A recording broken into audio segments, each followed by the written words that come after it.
everyone, my name is Leah Demetta and I'm a physiotherapist at The Boom.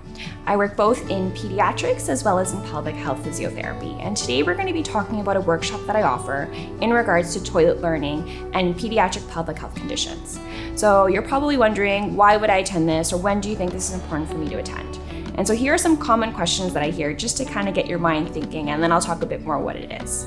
So if you're thinking about when should I start potty training or toilet learning, when do I know if my kid is ready, and are there signs I should be looking out for? What kind of equipment do I need, and what's the best type of equipment? So is it a potty or a toilet insert? Or have I been noticing some issues, and is that maybe related to why I'm not having success? And there's a lot of frustration and kind of anxiety around this, such as things like bedwetting overnight or kind of feeling fearful around pooping, which is honestly the number one thing that I deal with. So it takes only really one painful poop for a child to withhold their bowels and not want to use the washroom. And so it's really important to attend this workshop just in case you're noticing issues around it. And if that's the case, we have to address that prior to do the toilet training.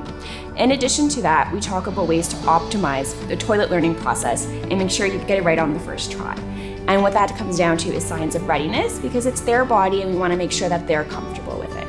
So we'll go through a variety of tips, making sure you're set up for success, and if there are issues along the way, what do we do to make sure that it works well?